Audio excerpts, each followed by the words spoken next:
Most people automatically blame the AI itself whenever they get bad or unsatisfactory answers from it. But the real problem isn't the AI at all. It's actually how they communicate with it, the specific way they phrase their requests. If you've ever found yourself getting frustrated by those generic, unhelpful, or off-target responses from AI tools, trust me, you're definitely not alone in that experience. The truth is, so many users tend to give really vague instructions. They don't set clear roles for the AI, or they expect those perfect answers to come instantly without much guidance. This kind of approach often leads to those disappointing results, which then makes it seem like the AI just isn't capable enough on its own.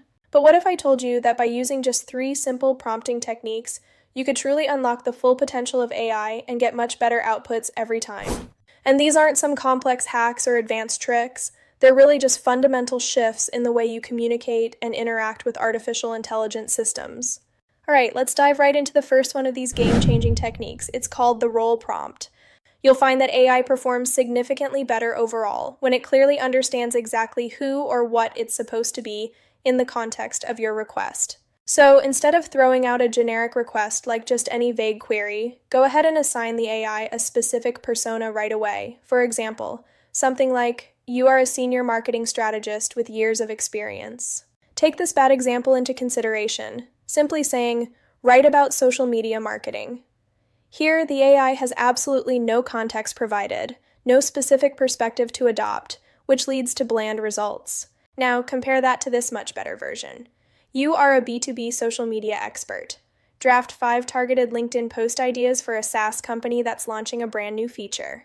You see, the second prompt immediately elevates the entire quality of the output because now the AI knows its precise identity and exactly what purpose it needs to serve. Next up, let's explore the second technique, the constraint prompt, which is all about setting those clear boundaries for the AI's output to keep things focused.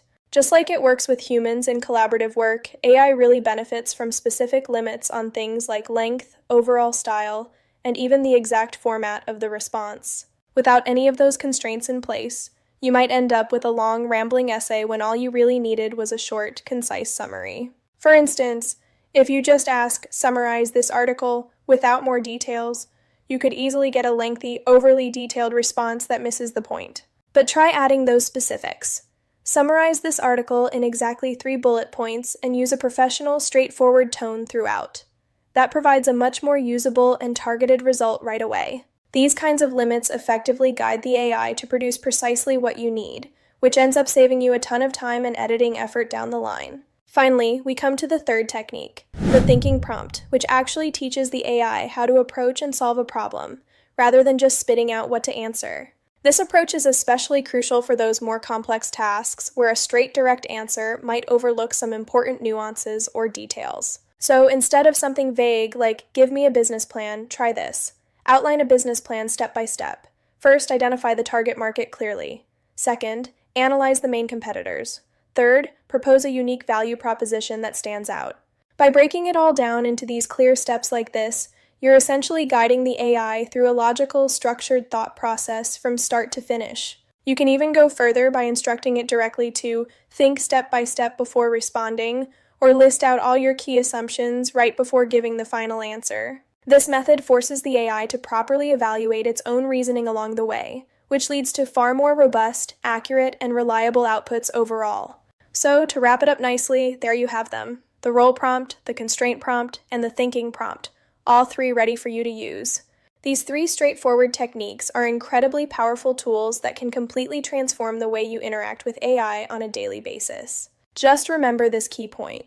It's never really about hunting down a better or newer AI model. It's all about you becoming a much better communicator with the AI tools you already have access to. Think about it. The exact same AI, but with smarter, better crafted prompts, delivers dramatically better results every single time. So why not start experimenting with these prompting techniques today and see for yourself the dramatic improvement in all your AI-generated content and workflows? Go ahead and unlock the full potential of your AI right now and watch how it elevates your overall productivity to the next level. My name is Aira, and I share simple, practical ways to use AI so you can work smarter and stay ahead. I will see you in the next one.